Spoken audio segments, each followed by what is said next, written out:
Koppel, host of the Time for Coffee podcast, where you get firsthand career advice into the jobs and industries that interest you the most.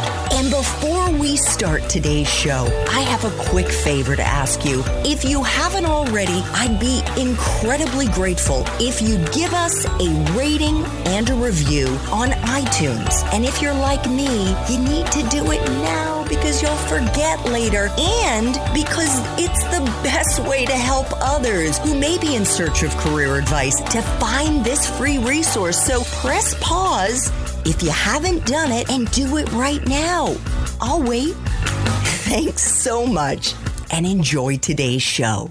Hey there, Java Junkies. Welcome to another K-Cup mini episode of Time for Coffee. By the way, K-Cups come in 3 sizes, single, double, and triple shots, or roughly 1 minute, 5 minutes, or 10 minutes in length. So if you don't have time to throw back an entire caffeinated career conversation, these K-Cup mini episodes of T4C can give you a quick caffeinated fix, whether you're on the go or you only have a few minutes to binge. So grab your mug and take a chug, because it's time for a caffeinated career triple shot K-Cup with my guest, Jordan Hallow.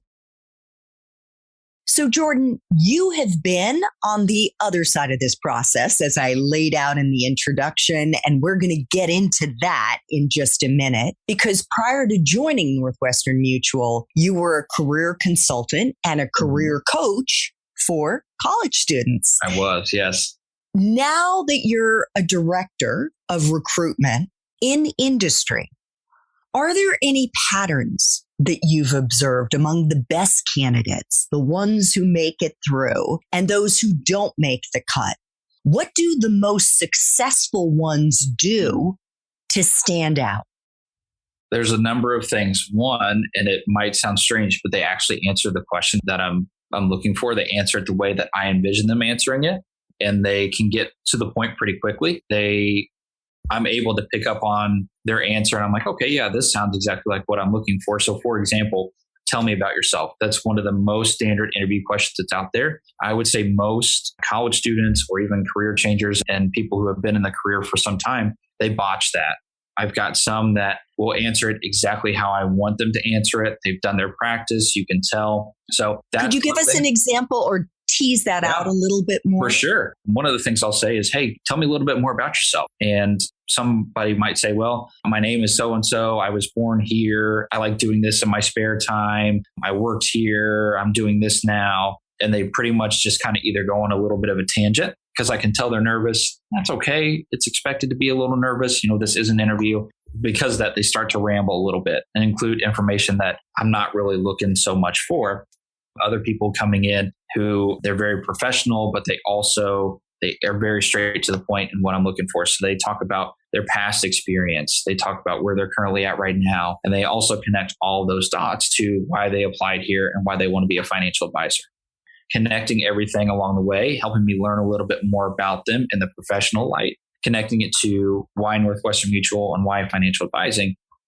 Perfect answers. Great. That's exactly what I want to see. I can tell when people haven't done their research or they haven't done any kind of mock interviews or practice. The other one is confidence. I love seeing candidates that are confident. It's the nonverbal, so the eye contact, most important thing. Even in a virtual meeting, I would argue that that's really important. But confidence in who they are, confidence that they have the skills and the abilities to come on board. They know and they have exactly what I'm looking for, and they're telling me that, and they're showing me that. So they have great examples of how in my job description, I might say, I'm looking for somebody who has experience with this. As you had talked about before, those transferable skills have so much value, and they can allude to and give specific examples of how those skills have transferred and how they would transfer into this role. So confidence, answering the questions without rambling on, definitely some things that I look for, and those nonverbals too. Are there any other ways that people can telegraph to you their self-confidence beyond eye contact?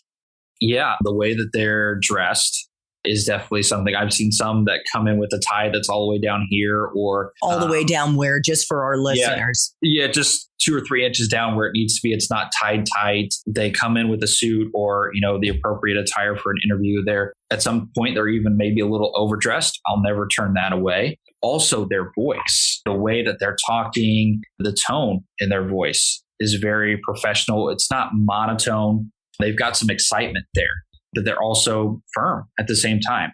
So I think that helps too. I would also say a good handshake, or I think eye contact is the best thing, but also somebody who's not fidgeting around, not kind of moving in their chair, stuff like that. Those little things that can be distracting at sometimes that we might do just as a little bit of a sign of nerves. I have also found, Jordan, that people exude self-confidence when they aren't afraid to joke around a little bit. Yeah. To show a little bit of their personality, because I think that it's so common, especially for younger job seekers, to feel that they have to be very serious for the whole sure. time. For sure. Yeah, you bring up an excellent point. The whole point of my interview process, I don't really even like to call it an interview. I like to call it a conversation, because they come in thinking interview. They're all very, as you mentioned, they're very tight. They're tight. They're nervous. They're kind of struggling to get some things out, or they're like, oh my gosh, like it's a big deal. It's a big deal. It's an interview. And I like that they treat that as such, but I'm like, this is an opportunity for me to get to know you, as well as for you to get to know me and the role that I'm looking to fill the position for. I want to get to know you personally as well. If you come on board, I could be spending a third of my lifetime with you. You know what I mean? I want to know about you personally. I want to know about what you like to do, what you're involved in as a student. What are you involved in outside the class? And I want to get to know and see that kind of personality side of you, because it eases those tensions. I think it makes for a much easier conversation for both of us moving forward. Absolutely. Have there been any surprises that you've had that you weren't aware of when you were sitting on the other side advising students, that you became aware of when you stepped into the role of a recruiter? I would say that every career that's out there has transferable skills. Every career out there, you need to be able to communicate.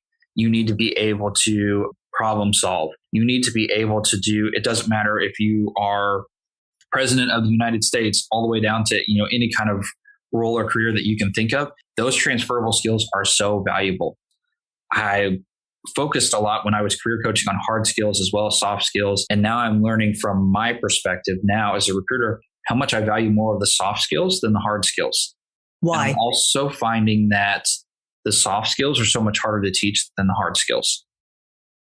And what is it about the soft skills that have become more important?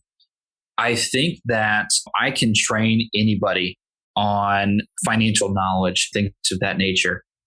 I can teach you the hard skills. There's no doubt about that. But what I can't teach you is compassion, caring about others, communicating, wanting to be a part of this team. Like I can't teach you all that kind of stuff. I can help you grow in those areas. It's going to take a little more time. But if you don't have that passion for it, that's hard for me to teach. If you don't have, it's hard to teach character versus I can teach you how to run estimate for, somebody for saving up for retirement between 25 and 65. We can run that and I can show you that just like that. Easy to learn. Not so much easy to learn for like communicating and that character and all that stuff. It's really valuable. Thanks for tuning in to this K-Cup mini episode of Time for Coffee. If you want to listen to our entire caffeinated career conversation, please check out the show notes for this episode. Thanks so much for listening to this latest episode of T4C. And if you're interested in learning more about my coaching services for confused college students and recent grads, feel free to check out the Time for Coffee website under the coaching tab at time4coffee.org or text me at 202-236-5712. That's 202-236-5712.